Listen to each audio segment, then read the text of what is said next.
살아남으면 기적이에요, 진짜. 그러니까 이재명 대표의 경우에는 생존이 곧 승리인 싸움에 지금 들어가 있는 거예요. 생존하면 대통령 되는 거예요. 김대남 비서관의 녹취에 대한 이야기를 좀 나눴는데 김대남 녹취를 통해서 우리가 읽지 못하는 현상을 포착해내는 능력이 있는 분이고 이분은 또 청와대 경험자시니까 우리가 못 읽는 부분들이 좀 있을 것 같습니다. 어떤 부분에 주목을 하셨는지 그 부분을 일단 좀 말씀을 해주시죠.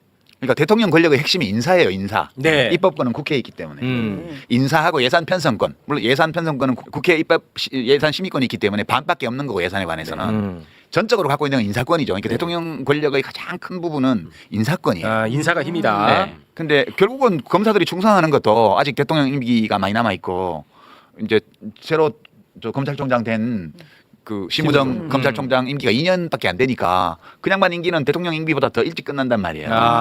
그러니까 자기가 이제 꿀보직 받고 뭐 이렇게 승진하고 하려면 충성을 해야 되니까 검사들이 뭐 이재명 대표 때려잡는 일에 저렇게 앞장서서 하는 거 아니에요 지금. 네.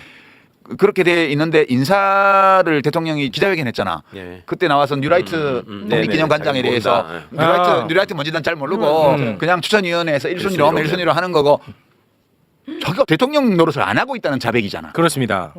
너무 놀랐어. 나는 그것도. 그러니까 인사를 딴 사람이 하고 있다는 뜻이에요. 대통령은 그냥 사인만 하는 거야. 본인이 얘기했어요. 그러니까 김대남처럼 대통령에 대한 충성심이나 존경심이 1도 없는 사람이 선임 행정관까지 했다는 거는 대통령실 인사조차도 대통령이 안 하는 거다. 그럼 누가 하지? 하물며 그러면 내각이나 네. 또 산하기관, 공공기관 이런 데는 말할 나위도 없다. 대통령실에 대통령을 보고 지라고 그러는 사람을 행정관으로 쓰는 인사를 하는데 그 무슨 대통령의 권력이 어디 있어요? 지금은 대통령실만 있는 거지 사실 대통령의 권력은 공백 상태라고 봐야 돼요. 그러니까 원래 대통령실은 우리나라에서 최고로 엔트로피가 낮은 조직이에요. 우리가 엔트로피가 낮다는 건 매우 질서정연하게 짜여 있다는 뜻이지. 엔트로피가 낮은 상태로 어떤 걸 조직하려면 에너지가 들어가야 돼요. 그 에너지를 공급할 수 있는 게 대통령의 권력이에요. 대통령의 권력으로 대통령실에 아주 높은 수준의 고도의 질서를 구축하는 거예요. 그게 대통령의 통치 철학, 대통령이 설정한 목표, 그 목표를 이루는 데 필요한 정책 수단, 정책 수단을 잘 알고 있는 인재, 이 모든 것이 잘 짜여져 있는 것이 원래 대통령실이에요. 네.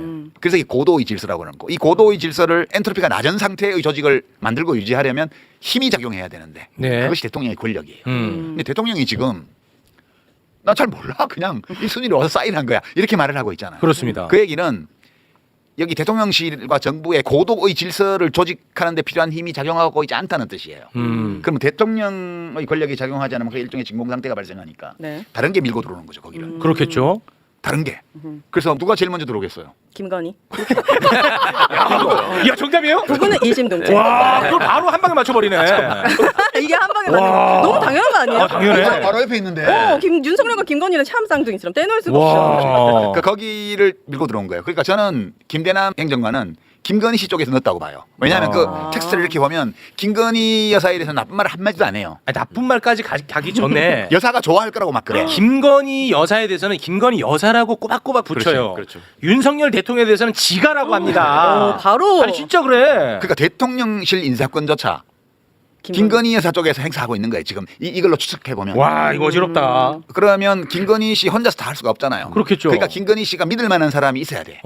그게 총선 나가서 떨어져서 다시 공직기관 비서관을 갖고 이원모. 그런 사람들이 주변에 있는 거야. 이원모. 한동훈은요? 어떻게 된 거야? 한동훈은 지금 날아간 사람 얘기할 시간 없어. 날아갔어요, 야, 지금 날아갔는데 가만히 있어. 이따 얘기해 그거는. 네. 한동훈도 원래 한때는 거기를 밀고 들어와서 뭘 좀 하려고 했는데 지금은 이제 튕겨나갔죠. 아이고야. 그 안에서 자기는 뭘 해야 되는 사람인데 이제 나중에 우리 얘기하겠지만 네. 좀 더 큰 뜻이 있어가지고 너무 들떴어. 엉뚱한 데가 있어. 너무 조금만 들떴다고. 다른 관점에서 말씀을 보태자면 대통령이 인사권을 가지고 청와대의 질서를 유지하는데 그게 무너지고 공백이 생기면 무슨 일이 생기는가를 말씀해 주신 거잖아요. 박근혜 정부 때도 거의 똑같은 일이 있었습니다. 제가 공직기관 비서관을 할 때 조응천 의원이 초선 의원으로서 박근혜 정부의 공직기관 비서관이었잖아요. 그래서 제가 그 경험을 좀 들어보려고 만난 적이 있어요. 그때 이분이 말씀을 해주시는데 박근혜 정부 때 정말 자기가 제일 힘들었던 일이 인사안을 올리면은요. 거기다가 이제 후보자들을 한 30명 써가지고 올리잖아요. 그럼 거기다가 대통령이 체크를 해서 내려보낸대요. 대면 보고를 안 받고 관저에서 뭔가 별도의 일을 하시는 분이니까 그렇게 하면은 이게 숨실 씨가 와가지고 다 예, 뭔가 체크가 돼서 내려오면 그걸로 이제 이분을 하셨구나 점지하셨구나라고 해서 이제 다음 인사를 하는데 어떨 때 보면 네. 이게 이렇게 돼 있다가 갑자기 점이 찍혀서 올 때가 있고 네네. 어떨 때는 아예 그것도 발견하기 힘들 때가 있대. 어. 그러면 그걸 놓고서 모여서 회의를 한다는 거 이게 무슨 의미야? 미치겠다. 이거를 직접 가서 물어볼 수 있는 사람이 아무도 없대요. 아무도 없어. 아. 왜요? 관저가면 승질내니까 대통령 거기 계시는데 일단 정호성 이런 사람들이 문고리들이 문도 안 열어주고 그러니까 물어볼 사람이 없대. 그 자기들끼리 모여서 회의를 한다는 거야. 그래서 세월호 참사 났을 때도 네. 그 뒤늦게 나오셨죠. 수석이 보고서 들고 와서 문 앞에 놓고 오잖아. 맞아, 맞아. 그렇죠. 만날 예. 수는 없죠. 예. 자전거 타고 막 쫓아가고 네, 맞아, 급하면. 맞아. 그러니까 그런 일이 늘 있었는데 아. 그렇게 되니까 그 공백을 채우는 사람들은 네. 이제 문고리들이나 그다음에 김기춘은 그나마 비서실장이 그나마 다행이라는 거예요. 그러니까 이 사람들이 그냥 지나가면서 그거 김이에요. 이렇게 하면 그렇게 된다는 거예요, 그냥. 그러니까 그런 식으로 인사가 벌어져 자기는 망할 줄 알았다. 그런 얘기를 했고 또 하나는 저는 그 생각을 했었거든요. 저도 어디 가서 강연할 때가 되면 대통령이 어떻게 나라를 이끄는 줄 아십니까? 독재 정부와 민주 정부의 차이는 민주 정부의 대통령은 인사권을 중심으로 나라를 끌고 갑니다. 근데 독재 정부는 인사권과 폭력을 가지고 끌고 갑니다. 제가 보기에. 이 폭력이라는 게 두 가지가 있는데 물리적 폭력을 구사하는 군대, 그다음에 합법성의 외피를 가장한 검찰, 요걸 가지고 그렇지. 상대를 주눅들게 해가지고 끌고 가거든요. 네. 근데 지금 이게 이제 이 윤 김 공동 정부잖아요. 그러니까 제가 보기엔 역할 분담을 한 것 같아요. 이건 폭력 및 음식 담당. 여기가 인사 담당. 계란도 말아야 되고 그래서 끓여야 되고. 그래서 저는 유 작가님의 분석이 너무 정확하시다. 여기는 지금 인사 담당은 확정이 됐고 이 양반 할 거는 폭력 및 음식 담당으로 할 게 있어요. 폭력을 갖고 상대방을 압박하다가 보통 이제 중앙고등학교한테 맡긴 거지. 중앙고 출신들. 미운 사람 있으면 계란 붙여주고 이쁜 사람 있으면 미운 사람은 밥 못 먹게 하고 이렇게 정리를 하는 거예요. 아, 그렇게 분담이 명확하게 돼 있다. 그냥 확실한 공동정부. 진짜. 근데 이게 이제 바로 우리 오연희 씨가 뭐요? 바로 그럼 이 공백이 생기면 진공 상태에 뭐 누가 제일 먼저 밀고 들어와요? 김건희. 김건희가 제일 먼저 밀고 들어온 네. 거고 당연한 건 너무 자연스러운 거예요. 근데 혼자 메울 수 없어. 예. 그럼 왜냐하면 이제 원래 대통령들이 매사를 다 대통령이 자기가 다 세세히 할 수 없기 때문에 네. 내가 이거를 대충 하면 공백이 발생한다는 걸 알아요. 네. 그러니까 일정 영역에서 나 대신 그 문제를 다뤄줄 사람을 비서실장이라 누구다 이래서 자기와 함께 고도의 질서를 구축할 것으로 믿을 만한 사람들한테 위임하잖아요. 아, 뭐 그렇겠죠. 근데 이제 우리 윤석열 대통령은 아무에게도 위임을 안 하고 그냥 안 해.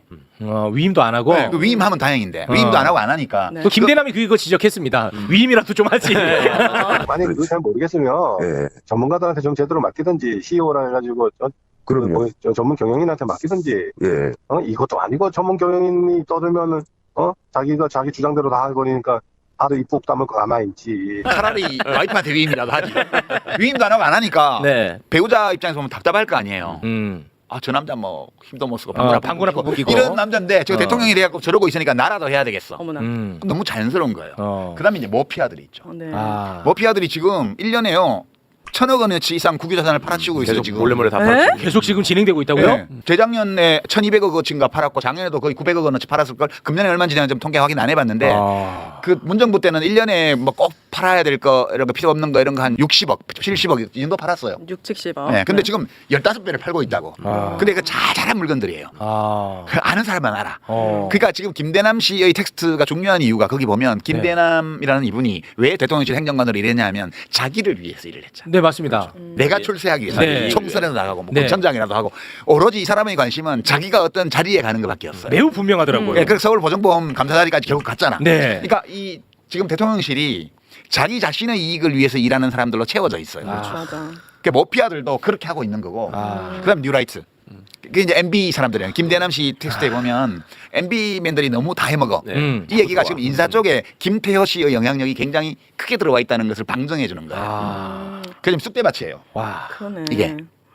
그러니까 국민들이 이렇게 죽어나가고 힘들어 죽겠는데 아무도 신경 안 쓰는구나. 그럼요. 자기 자리에만 관심이 그러니까 있어. MB 사람들이 많이 들어온다는 게 김대남 씨 입장에서 왜 불만이겠어요. 이게 지금 서로 누가 많이 먹나 경쟁을 하는데 저쪽 팀이 자꾸 하나가 와가지고 지 편을 자꾸 끌고 들어와가지고 더 먹는 거야. 내가 먹어야 되는데 아유. 그게 너무 힘든 거고 아까 제가 말씀드린 거 이어서 말씀드리자면 그 육체적 정신적 스트레스를 극복할 수 있는 그걸 완전 능가하는 엄청나게 큰 맛있는 이익이 있어야지만 그걸 견딜 수 있는 거죠. 그렇지. 생활을. 아, 맞아.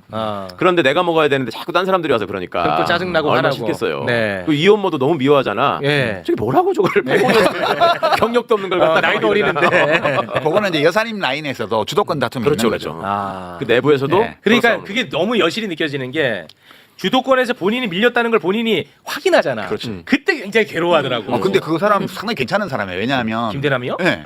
왜 괜찮냐 하면 자기가 그 공천 탈락하고 그냥 전략 공천했는데 야 내가 와서 이 업무 따까리 하고 있다 이런 얘기를 하잖아. 네, 하더라고요. 시다바리 하고 있다 뭐 이런 네, 거. 네. 근데 이거 열심히 해서 그래도 잘 보여야 그 다음이 있지. 네. 이런 이성적인 판단을 하잖아.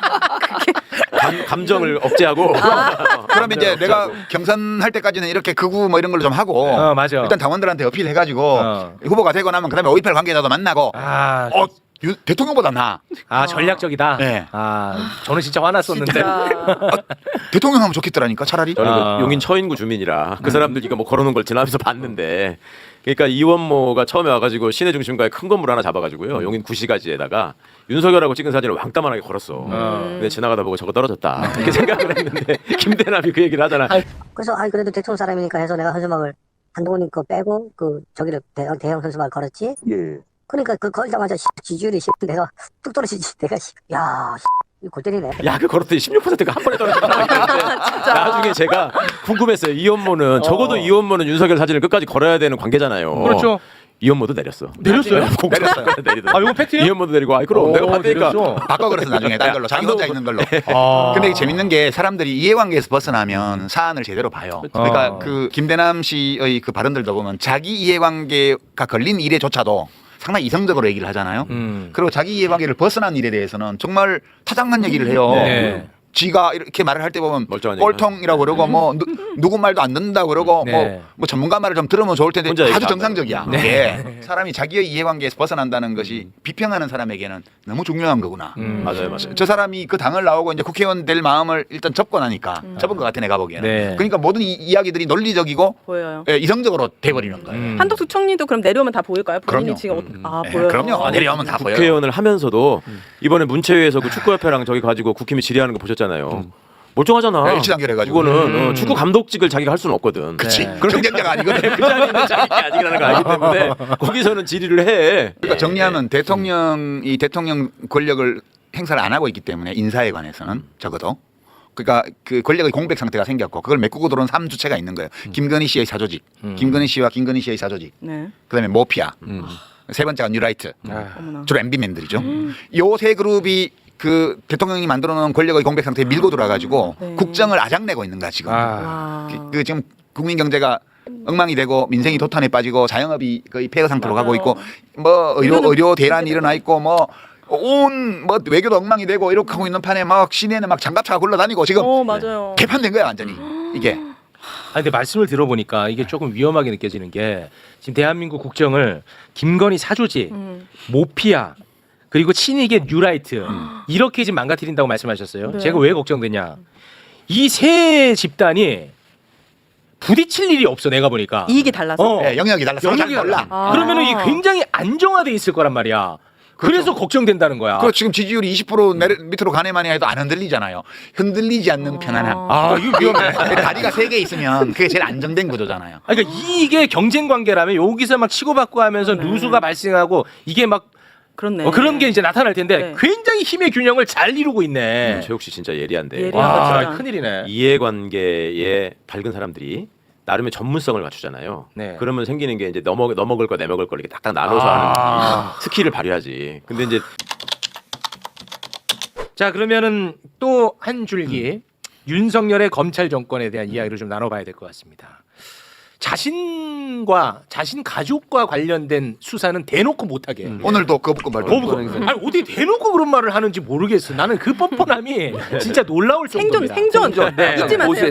네. 그리고 심지어 본인이 수사해서 감옥에 쳐넣었던 사람들을 사면 복권해 줍니다. 더 자연스러운 거 아니야?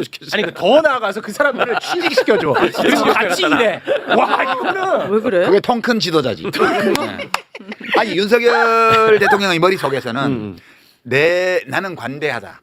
나는 통이 크다. 아 그거예요? 이거예요. 아 그거로 보입니까? 그럼요. 주관적으로는 그렇죠. 우리가 보기에는 어디가 생존 모자라는 보호자. 거지만 그리고 반면 자신과 경쟁하는 정치적 세력은 그야말로 진짜 반복적으로 아니 어떻게 한 사건을 갖고 징해. 그 사건으로 3번을 기소합니까? 심각한 거. 아 나 진짜 말이 된다고 생각합니까? 그게 배운 도둑질이죠 그게. 아. 배운 도둑질이 그거밖에 없는 거야. 할 줄 그리고 아는 게 그거밖에 없는 이런 상황을 이제 문제 삼으면 점잖게 생긴 사람이 나타나 가지고 방송에 나타나서 그런 거 비판하면 무지성인 것처럼 또 비난합니다. 누구야? 그 점잖은 사람들이 이런 거에 대해서 비판하면 어떻게 사법부를 비판합니까? 아니 뭐 이재명 빠돌입니까? 뭐 이런 식으로 비판해요. 아 이거를 언제까지 지켜봐야 되느냐? 사법부를 존중해야 되는데 존중한다는 건 뭐예요? 도대체 어떻게 하는 게 아 존중한다는 게 사법부를 존중하는 거예요? 그러니까 같은 사법 시험 하신 분이 얘기 좀 어떻게 아니, 하는 게 재판은 사법부를 니네가 하는 거야. 열심히 해라. 그리고 니네가 잘하도록 지켜보겠다. 이게 존중이죠. 그래서 그거에 나온 결과에 대해서는 너네가 책임져라 하고 비판하는 게 민주주의의 원리고 국회를 받아보는 것도 마찬가지 아닙니까? 네. 뭐 뽑아놓을 테니까 가서 열심히 해라. 그래 니네들이 법률안에 대해서 권한을 가지고 참여해서 토론해서 만든 것까지 우리가 인정해준다. 네. 잘못 만들면 너는 다음 선거 때 죽는 거다. 그게 민주주의 아니에요. 근데 그렇습니다. 사법부에 대해서 지금 존중이라는 말을 결과에 대한 무책임까지 연결시켜가지고 지금 남용하고 있죠. 네. 그러면 안 되는 건데. 네. 그러니까 나타나는 현상이 선출되지 않은 권력을 가진 자들이 선출된 권력을 심판하면서 그게 당연히 자기들이 해야 될 역사적 책무나 사명인 것처럼 하면서 과시하고 있고 오히려 나대는 경향이 지금 생긴 거죠. 네. 그거를 최대한 이용하는 게 이제 검사 쿠데타 정권이고 지금 현재. 그러니까 사법부를 존중 안 할 방법이 있어요? 안 할 방법도 아니 없지. 판결이 나오면 네. 그냥 집행하는 거잖아. 네. 의롭대로 그거를 뭐 따라가는 건데. 거부할 수 있는 대법원까지 가서 확정이 되면 거부할 수 있는 절차 자체가 존재하지 않아요. 네. 그러니까 그거는 존중 안 할래야 안 할 수가 없는 거고 다만 우리가 사법부를 존중한다는 것은 어떤 의미인가에 대해서 어제 용해인 의원이 기자회견에서 했던 그 표현이 난 적절하다고 봐요. 잘한 판결은 잘했다고 얘기하고 그렇죠. 네. 문제 있는 판결은 잘못했다고 얘기하고 그거를 말할 수 있는 것이 헌법이 보장한 국민의 권리다. 권리인 동시에 의무라고까지 얘기를 했어요. 그러니까 네. 굉장히 좋은 표현이라고 저는 생각을 하고요. 근데 다만 제 생각에는 판사들 입장에서 생각하면 왜 나를 욕하는 거야 이렇게 억하심정이 생길 수는 있을 것 같아요. 네. 왜냐하면 법정 바깥의 일에 대해서는 판사가 책임질 수 없잖아요. 아니 대선 경쟁자이자 차기 가장 독보적으로 유력한 대권 주자를 5건을 기소를 했어요. 이제 재판에 5군데 끌려다녀요. 네. 네. 그러니까 곱하기 3하면 15번이야. 한 인간을 네. 5건을 별개로 다 기소를 해가지고 일주일에 3번씩 법정을 드나들게 만들어요. 그리고 수백 명의 검사를 동원해서 기소하고 공소유지하고 합니다. 네. 그걸 방어하려면 변호사를 수십 명을 써야 되는데 와. 이게 무슨 재벌 2세도 아니고 그러니까. 한 인간의 삶을 파탄 상태로 몰아넣으면서까지 지금 하고 있는 거잖아. 이 모든 일에 대해서 판사들은 눈을 감고 있어요. 자기가 그렇게 한 게 아니잖아. 네. 그 자기는 그냥 검사가 기소했기 때문에 그리고 뭐 무슨 컴퓨터로 배정한대. 그것도 참. 근데 왜 같은 사람이 뭐 계속? 그것도 확률적으로 3%라도 가능해요. 로또 1등 당첨자도 나오잖아 나오기는 여하튼. 근데 판사 입장에서 보면 내가 그런 게 아니잖아. 그리고 자기는 자기 법정에 기소되어서 온 형사 피고인을 죄가 있는지 없는지 자기는 그 일만 하는데 왜 나보고 뭐 정의 구현을 하라고 그러는 거야. 라고 항변해요. 실제로. 네, 실제로 그렇습니다. 실제로. 엊그제 민들레에 올라온 유시민 작가님 칼럼 보신 분들은 아실 텐데 저는 진짜 그 내용을 보면서 깜짝 놀랐거든요. 이거는 분명히 판사가 연락을 해서 열받은 유 작가님께서 그들의 마인드를 이렇게 지금 낱낱이 알려주시면서 일침을 가하신 것이다라고 느꼈는데 오늘 뵙고 보니까 아니다. 그냥 내가 걔네 입장에서 빙의해서 생각해보니까 그렇게 생각할 것 같아서 썼다. 네. 이게 사실은 유시민 작가님의 해안이고 통찰인 건데 실제로 근데 그렇게 생각하고 이제 아까도 말씀드렸지만 제일 슬픈 일은 국민들은 시민들은 그걸 보면서 유 작가님이 왜 이걸 쓰셨고 어떤 메시지를 주고자 하셨구나 하는 걸 느끼는데 판사들은 그 생각을 못합니다. 장담하는데 그거 딱 보면서 유 장관님도 다 아시면서 우리한테 그랬네 이렇게 나온 사람들이에요. 이 사람 알 거 다 아네. 그래. 다 알면서 왜 방송 나가서 그리고 자기들끼리 그럴 거야. 저렇게 다 알면서 나가서 자기 인기를 위해서 저렇게 얘기하는 거야. 네, 이 못 보신 분들이 네. 계실 것 같아서 잠깐 소개를 좀 해드리자면 유시민 작가가 판사의 빙의를 해가지고 네. 가상의 판사 생각을 쓴 게 있어요. 근데 일단은 꼭 읽어보시길 바랍니다. 네. 너무 재밌고 너무 잘 썼어요. 물론 막 진짜 화가 날 겁니다. 아 진짜 판사가 쓴 편지가 아니에요. 예, 가상입니다. 댓글에 보면 진짜 욕 나오는데 그런 잘 쓰네 이 판사 이런 사람도 있어요. 아. 그 실제 메일이 아니고 제가 지어낸 얘기라고 뒤에 그 네. 사족을 붙여놨는데 근데 진짜 판사한테 네 생각, 네 입장을 쓰라고 하면 저렇게 썼을 거야. 근데 정말 이걸 보면은 제가 이제 굉장히 흥미롭게 봤는데 우리가 이제 그 재판 결과 나오면은 예를 들어서 이재명 대표가 예를 들어 유죄가 나와. 예. 그러면 이제 진보적인 성향의 사람들이 저 판사 저것도 국민의힘이네. 이렇게 이제 비판한단 말이에요. 그죠? 네. 그리고 만약에 이재명 대표가 무죄가 나와. 그러면은 국민의힘 지지자들은 저것도 민주당이네. 저 빨갱이네 판사. 이렇게 딱 비판하고 말아버립니다. 네. 그런데 이 글을 보면 그렇지 않아요. 그래서 더 절망적이야. 그렇죠. 판사는 나름대로 할 말이 너무 많은 거야. 우리는 법대로했다. 왜 우리를 자꾸 보수적이라고 얘기해? 야, 우리 이명박도 잡아넣었던 사람들이잖아. 어? 왜 너네 마음에 안 들면 맨날 그렇게 우리 욕하냐? 우리 이명박도 잡아넣었잖아. 박근혜도 잡아넣고 박근혜도 잡아넣었잖아. 전두환 노태우도 잡아놨어요. 그리고 뭐 기소 많이 한다? 야, 우리가 기소한 거 아니잖아. 그렇지. 검찰이 한 거잖아. 맞아. 기소는 검찰이. 왜 우리를 욕하냐? 검찰을 욕해야지. 너무 진짜 판사가 이렇게 생각할 것 같은 거야. 그래서 어떠한 비판을 해도 판사는 바뀔 가능성이 없을 것 같다. 못 알아먹는구나. 나는 그런 절망을 했는데요. 저기 판사뿐만 아니라 법 기술자들이 다 저렇게 생각하죠. 어. 검찰도 과거에 그렇게 얘기했어요. 왜 니들만 과거사에 대해서 반성하고 사과를 안 하느냐. 참여정부 때 다 했는데 검찰만 안 했잖아요. 그때 저것들이 한 얘기가 그거야. 우리는 고문하거나 간첩 조작한 적이 없다. 정보기관에서 그렇게 해온 거, 경찰이 그렇게 해온 거 우리는 기소했고 우리가 사형 선고를 한 적이 없다. 판사가 한 거다. 저봐. 시스템이 이렇게 돼 있어서 우리가 한 거지. 이런 소리를 하고요. 그 다음에 민주정부가 들어서서 저 과거사 정리위원회, 진실화해위원회 이런 거 만들었잖아요. 그때 했던 게 예전에 잘못됐던 그 독재 정부 시절의 판결들을 자료집으로 간행하겠다라고 한 적이 있습니다. 그때 뭐라고 얘기를 했냐면 판사는 판결로 말한다고 했으니까 당신들이 실명으로 쓴 소위 정찰제 판결이 됐건 뭐가 됐건 그대로 보관해서 모아서 자료로 남기자. 이것이 우리가 역사를 반성하고 새 출발하는 계기가 될 거다. 그러니까 당시에 한나라당을 중심으로 해가지고 아주 악을 쓰면서 덤빕니다. 그거를 만들지 말라고는 못해. 한 짓이 있으니까 이름 빼달라고. 내 이름은 판사 이름을 지워줘야 될 거 아니야. 어머나. 아니 판사는 판결을 말한다고 해놓고 지들이 시스템에서 그걸 써놓고 왜 이름을 빼라고 하는 거예요. 그러니까 이게 판사가 말해야지 지가 말한 건 아니거든요. 그러니까 이 변명은 비교하자면 그런 거예요. 그러니까 유 작가님 앞에서 이 말씀드려서 좀 그렇게 하긴 한데 나치가 끝나고 나서 판사들을 왜 처벌하고 사형까지 시켰느냐. 그때 동일한 논리로 반론을 폈지 않았습니까? 그리고 당시에 공무원들도 마찬가지예요. 유대인 학살하고 이런 사람들, 아돌프 아이만 이런 사람들이 공무원으로서 공무원으로서 주어진 법대로 맞아. 했을 뿐이다. 다 법에 근거가 있다. 나는 성실했을 뿐이다. 이렇게 얘기를 한다고요. 네. 그러니까 한나 아레트가 너네는 생각을 안 한 죄가 있다. 이 일이 갖고 있는 의미가 뭔지를. 그러니까 이번 재판도 결과를 보시면 생각을 안 한 티가 너무 역력하잖아요. 그리고 아니야, 생각했어. 어떤 생각을 해? 그 생각을 내가 그 칼럼에 쓴 거라니까. 그러니까 그 이재명 대표 그 선거법 위반 사건에 징역 1년 징역 1년인가? 네, 집행유예 2년을 줬잖아요. 그 한성진 판사가 그걸 했는데 이 사람이 무슨 생각을 하면서 이 선고를 했을까를 기초적인 생각에. 제가 물론 그 사건만 가지고 이 칼럼을 쓴 건 아니지만 네네네.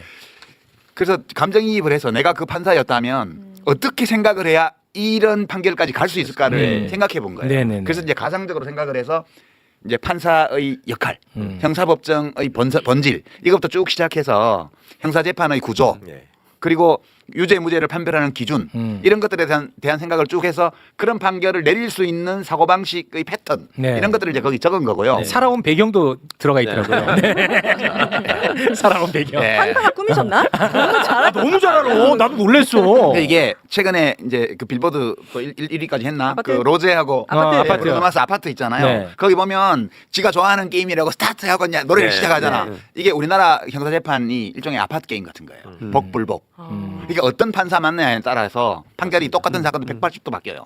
예컨대 한명숙 총리 같은 경우도 1심에서는 완전 무죄였거든요. 그게 쟁점 3개를 해놓고 첫 번째 돈을 일단 받았냐.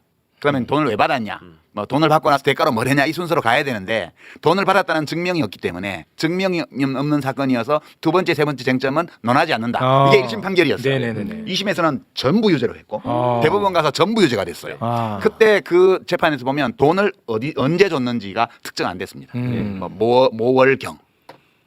아니 범죄의 육하원칙도 안 지켜지는 공소장을 그냥 판결로 다 받아준 거거든요. 어떻게 그러니까 유죄가 돼요? 근데? 핵심은 네. 형사재판과 관련해서 우리 헌법과 형사소송법이 규정하고 있는 법적 기준이 안 지켜진다는 거예요. 우리나라 법정에서. 문제 추정의 원칙이. 네, 그게 근본적인 문제고 그게 지켜지면 보수적인 판사, 진보적인 판사에 따라서 다소간의 차이는 있을 수 있겠으나 터무니없는 판결이 나오지는 않아요. 네. 근데 이게 아파트 게임이라는 게 어떤 거냐면 지금 보수가 압도적으로 많아요. 판사는 원래 직업이 그래. 4명은 보수, 1명은 진보야.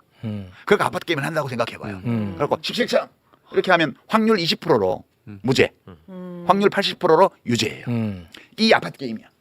어디 걸리냐에 따라서. 네. 일부러 뭐 누구한테 특정 파사한테 사건을 배당하고 이렇게 안 해도 확률적으로 그렇게 돼 있어요. 이게 있기 때문에 검찰이 그렇게 많은 기소를 하는 이유가 조국 재판 때도 그랬고 기소 때도 이재명 기소도 마찬가지인데 아 잘만 걸리면 하나만 걸리면 내가 이거를 황새의 사냥법이라고 그랬습니다 전에. 황새가 눈이 나빠요. 그리고 우리 검찰도 눈이 나빠. 김학의 얼굴도 못 알아보고 막 그러잖아. 귀도 어두워. 귀도 어두워. 막 날리면인지 바이든인지 잘 구분 못해. 이런 검찰이 사냥을 하는 거야. 또 어떻게 사냥을 황새처럼 하는 거죠. 황새는 되게 멸종한 제일 중요한 이유가 여러 이유가 있지만 눈이 어두워서 논바닥 같은 데서 대충 쑤시는 거야. 한 10번 쪼는 중에 미꾸라지 한 마리 들어오면 살아가는 거야. 그러니까 수십 건을 기소를 하는 이유가 뭐냐. 범죄 사실 수십 개를 조국 때도 했고 이렇게 하는 이유는 어느 하나만 걸려도 이재명은 아웃이에요. 그렇죠. 그러니까 5건을 기소해서 그중에 어느 하나라도 성공하면 이재명을 아웃시킬 수 있는 거예요. 그래서 5건을 기소를 한 거죠. 이게 우리나라 정치 검사들이 수법이고 이것이 성공하는 매번 성공해요. 거의 대부분. 대부분 성공하는 이유는 내가 볼 때는 8대2 비율로 아파트 게임에서 승패가 정해져 있어요. 네. 그러니까 이재명 대표의 미래가 굉장히 어두워요. 지금. 이번 한 건 1심에서 그러니까 15번 게임을 해야 돼. 15번 다 이겨야지만 그러니까 5건 기소에 3심까지 곱하기 3 15번 게임을 해서 15번을 다 이겨야만 네. 이재명이 살아남을 수 있어요. 한 번이라도 지면은 죽는 그치. 거죠. 네. 그러니까 이 게임이 그 검사들과 윤석열은 이 게임의 구조를 너무 잘 알아요. 그래서 이런 식으로 그 비난 욕을 먹어가면서 5번째 또 기소했잖아요. 네. 또 했어 이번에. 이거 정말 그러니까 핵심은 그거예요. 핵심은 판사가 왕처럼 자기 맘대로 하는 거예요. 그런데 이거를 규제할 방법이 없어요. 이거를 간섭하면 사법농단이 돼. 네. 그러니까 이게 복불복 게임이라는 거예요. 탄핵도 못해요. 탄핵해봤자 같은 법관들이나 헌법재판관들 다 기각할 거예요. 저 복불복이라는 말씀이 좀 지나치신 거 아니야 생각하시는 분들을 조금만 보충하자면 변호사 생활 해봤으니까 변호사들이요 판사를 해보고 변호사가 된 사람, 검사를 해보고 변호사가 된 사람들이 있잖아요. 그 사람들이 변호사 업계에 딱 들어오면 한 달이 지나지 않아서 반드시 하는 얘기가 있습니다. 검사 출신들은 이거는 윤석열 검사가 변호사 할 때도 똑같이 느꼈고 다시 검사가 돼서 저한테 했던 얘기입니다. 변호사님들이 이렇게 보시면 검사들은 왜 이렇게 사건을 그림을 그려놓고 다른 얘기는 듣지 않고 그거에만 맞추려고 쫓아가는지 참 답답하실 겁니다. 윤석열이 자기가 변호사를 해보니까 검사들이 그렇더래. 그걸 나한테 얘기를 했다니까. 그러고 자기가 검사가 돼가지고 또 그 그림을 그리면서 그리고 있으면서 그 얘기를 해. 와 진짜. 생존. 그 정도예요. 생존. 모든 기준이 자기의 생존이야. 모든 검사들은 다 그렇게 얘기해요. 검사들이 이렇게 일방적으로 몰고 갈 줄 몰랐다. 이거를 지가 검사할 때는 그렇게 생각 안 했는데 나와 보니까 그렇더라. 아, 변호사 돼 보니까. 네. 판사들은 뭐라는 줄 아세요? 재밌네. 나는 법관들이 공유하는 어떤 기준선과 상식이 있을 거라고 믿으면서 판사 생활을 했었다. 그 나와 보니까 판사마다 이렇게 다를 수가 없다. 아니 그걸 자기 입으로 안 되니까. 그걸 모든 사람들이 다 그렇게 얘기하고요. 그러니까 이게 진짜 근본적인 문제예요. 이게 너무 허약하다는 거예요. 사법 시스템이. 변호사들은 뭐라는 줄 아십니까? 아까 선배님 말씀하시면서 이게 생각났는데 우리는 재판을 이제 그 초임 변호사들한테 로펌의 대표 변호사가 한 얘기인데 그냥 재판을 하면 판사를 하나님이라고 생각하세요. 그리고 변호사는 중간에 성직자로서 하나님의 축복을 기도해 주는 사람이에요. 당사자는 그냥 시민이고 신앙을 가진 시민이고 그랬을 때 하느님이 천국의 은사를 내려주시면 복을 받는 거고 시민들이 그렇지 않으면 지옥에 빠지는 겁니다. 이렇게 얘기를 해. 이게 현실이다. 그러니까 너무너무 지금 맞는 말씀을 하신 가슴이 거예요. 깍깍 막혀요. 아니 지금 오늘 뭐 국민들 말려주길 아니 그러니까 그냥 바꿔야죠. 있는 현실을 얘기를 하는 거예요. 와. 네. 나 진짜 하나 확실한 거는 내가 이 글을 보면서 느낀 거는 판사 개인의 각성으로 해결될 문제는 절대 아니다. 그러니까 우리는 이제 흔히 마음에 안 드는 판결 나오면 판사가 예를 들어 나는 국민의힘 지지자니까 이재명 얘 무조건 유죄 줘야지 이렇게 생각하고 했을 거라고 비판하는데 네. 이걸 보면 그 사람들은 정파적으로 판단한다고 생각하지 않는다는 게 네. 문제야. 그렇죠. 그게 그 근본 문제예요. 이 근본이야. 그 정글 속에서 지금 이재명 대표가 행군하고 있는 거예요. 이거는 정말 살아남으면 기적이에요, 진짜. 그러네요. 그러니까 이재명 대표의 경우에는 생존이 곧 승리인 싸움에 지금 들어가 있는 거예요. 생존하면 대통령 되는 거예요. 못하면. 그러니까 죽이려고 그러는 거지. 못하면요. 못하면 그 문제도 얘기해야 되나? 윤석열 한동훈은 이재명을 죽이려고 혈안이 돼서 몇 년 동안 해왔는데 네. 진짜 이재명을 정치적으로 죽이는데 성공하잖아요. 그럼 지가 죽어요. 그 다음에 완전히. 그 왜 그러냐 하면 윤석열을 어느 정도 용서해 줄 수 있는 사람은 이재명밖에 없어. 그렇죠. 자기가 피해자이기 때문에. 예. 근데 이 피해자가 사망해 버리잖아요. 정치적 상황. 정치적으로. 네. 그러면 용서해줄 주체가 없어져요. 아. 그러면 그 유가족들이 용서하지 않아. 복수가 남는 거죠. 당사자는 용서할 수 있어. 더 훌륭해지기 위해서. 그러나 그 사람이 정치적으로 사망해 버리고 나면 그를 지지했던 사람들은 절대로 그 살인자를 용서 안 해요. 아, 그렇겠다. 그러니까 이재명 대표를 죽이려고 혈안이 되어 있는데 정치검찰을 시켜가지고 실제로 이재명을 정치적으로 죽이는데 성공하잖아요. 그럼 윤석열은 골로 가는 거예요. 그다음에. 그 어떤 형식으로든 정상적으로 임기를 마친 뒤든 아니면 그 전에 무슨 사단이 나든 네. 그건 용서를 받을 수 없는 거예요. 아. 진짜 죽는 거예요. 이제 멈추라고 하세요 그러면. 그러니까 이걸 모르는 것 같아요. 지금 아 근데 전화번호를 몰라. 바꿔가지고 번호를 바꿔가지고. 멈춰야겠는데 이건 너무 무서워지는데. 내가 이거 분명하게 얘기하는데요. 어. 이재명 대표가 법정에서 살아남아서 적어도 최소한 다음 대통령 선거가 언제 있을지 모르지만 그때까지 안 죽고 대통령이 되면 그러면 윤석열은 다소간에 숨 쉴 수 있는 환경이 생길 수도 있어요. 그러나 그게 거꾸로 돼서 네. 대선 전에 이재명 대표가 정치적으로 살해당한다. 그러면 윤석열에게는 윤석열 김건희 부부를 포함해서 그 패거리들에게는 용서받을 기회가 없어요. 그거는 그럴 것 같아요. 얘기 들어보니까 그렇네. 진짜 일리가 있네요. 그들이 공격하는 거 이재명 대표가 자기네들을 죽일 것 같아서 지금 막 죽이려고 하는 것 같은데 알고 보면은 죽이면 자기가 골로 가는 거예요. 그렇죠. 그러니까 뭐 이재명 대표가 안 죽는다고 해서 자기들이 살 수 있을지는 모르겠으나 네. 살 가능성은 있어요. 가능성은 가야지. 근데 이재명 대표가 정치적으로 법정에서 살해당하는 사태가 생기면 어. 그건 아예 가능성이 없어요. 그다음에는 진짜 중요한 문제는 저 정치 검사들과 저 정치 검사들을 시켜서 칼질하고 있는 윤석열과 등등을 어떻게 할 것인가. 그 문제예요. 그거 어떻게 할 거야 진짜. 이거. 가만 내버두면 안 되잖아요. 아니 어떻게 할 거예요? 그러니까 한 대로 그대로 해주자는 주장이 있죠. 그렇죠. 그러니까 정권을 바꾸고 나서 윤석열이 지금까지 민주당과 이재명 대표에게 한 것을 그대로 해주자. 조국에게 한 것 모든 거를 인생을 탈탈 틀어서 수십 건을 기소하자. 이 주장이 있을 수 있죠. 그러려면 검찰 개혁을 그 전에 하면 안 돼요. 검찰이 해야 되니까. 예, 그걸. 지금처럼 쥐고 있어야 돼요. 그래서 정권 바꾸고 나서 그 일을 할 검찰총장을 지명하고 그 밑에 그 검찰총장이 인사권을 발동해서 칼질 잘하는 사람을 전국에서 불러 모으고 와. 그렇게 해서 그냥 찌르기만 하고 비틀지는 마라 이런 정도가 아니고 찔러서 비틀어라. 이렇게 오다를 줘서 지금 한 그대로 돌려주는 방법. 그럼 걔네 중에 또 윤석열 탄생하면 어떡합니까?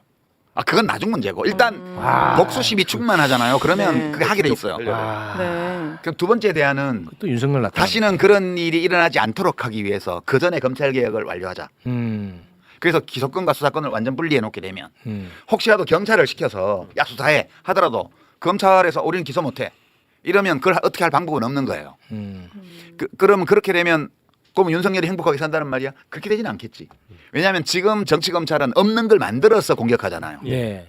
근데 이미 드러나서 범죄의 혐의가 다 드러나서 문제가 된 것들은 누구도 봐줄 수가 없어요. 근데 그 전까지 하는 거고 지금처럼 검찰의 칼을 마음대로 정권이 쓸 수 있는 제도를 그냥 유지를 하게 되면 네. 이걸 가동해서 복수를 하는 거예요. 그러면 이게 대한민국이 이제 첫 번째 방안은 끝도 없는 그 그러니까요. 수렁 속으로 들어간다는 거고 전자가 시원하긴 할 것 같은데 와 이건 반복일 것 같아요. 후자로 가면 분이 덜 풀리겠지. 아 그럴 수는 있겠죠. 그 둘 중에 어느 걸 하느냐는 전자는 반복이야. 그러면 윤석열 같은 사람이 또 나와. 이재명 대표가 정치적으로 살해당하면 법정에서 그러면 1번만 남아요. 다른 방법이 없어요. 그때는. 그렇겠죠. 그거는 대중적으로 분노가 솟구치고 그 욕구가 터져나오기 시작하면 어떤 정치인도 그 앞에서 화해를 설득하기 어려워요. 그 사람이 죽겠죠. 네. 그 무서운 거거든요. 그러니까 아, 저는 사실 역사를 이렇게 들여다보고 있으면 누구도 기획하지 않았고 원하지 않았던 사태들이 왕왕 생기고 네. 그래서 사회가 아주 그냥 구렁텅이로 맞아요. 굴러 떨어지는 경우들이 많거든요. 아 그렇게 가면 안 되죠. 네. 생각만 해도 너무 마음 안 돼. 아파요. 우리 기본적으로- 사회가 비극이야. 그렇죠. 원튼 원치 않던 어떤 상황이 생길 수 있는데 네. 그럼 판사들이 이런 문제를 고려하면서 우리나라 민주공화국이고 우리 역사가 있는 것이고 그다음에 나의 판결이 우리 대한민국의 운명에 심각한 영향을 줄 수 있고 그런 문제들을 고민하면서 우리 이 사건이 어떻게 왜 기소가 되었고 기소가 된 정치적 동기가 무엇이며 이런 것들까지 종합적으로 판단해서 고려해서 판단을 하는 것 같으면 네. 우리 사법부를 믿어야지. 그때는 그런 원칙이 지켜주는 사법부라는 것이 존재한다고 우리가 가정하고 이야기를 할 수 있는데 지금은 제가 이번 글에도 썼지만 3,200여 명의 왕과 법정에서는 왕처럼 행동하는 판사들만 존재해요. 사법부라는 것은 존재하지 않아요. 네. 현실적으로는. 이 조건에서 어떤 판사 하나가 마음 먹고 혹은 대부분의 소부 하나에 있는 어떤 며칠서 만장일치로 유죄를 줘버렸다. 그런 사태가 생길 수 있는 거죠. 근데 이제 이런 얘기를 하면 또 한동훈 대표가 들으면 또 사법부를 겁박한다고 겁박한다. 하는데 누구도 판사들을 겁박하지 못해. 판사들은 전혀 겁먹지 않아요. 그러니까 두 가지 중에 하나 얘기하겠지. 유시민이 또 사법부 겁박한다. 아니 그리고 시민아, 판사는 법리에 따라서 판단하는 거지. 무슨 뭐 정치적으로 그런 거를 왜 고려하니 시민아? 그러면 이제 내가 이제 동훈아, 너 내 글 읽어봐. 약간 요새 이제 하도 뉴스들이 어지러우니까 자기 전에 씻을 때 항상 귀를 씻어요. 오늘 그런 이 더러운 얘기들을.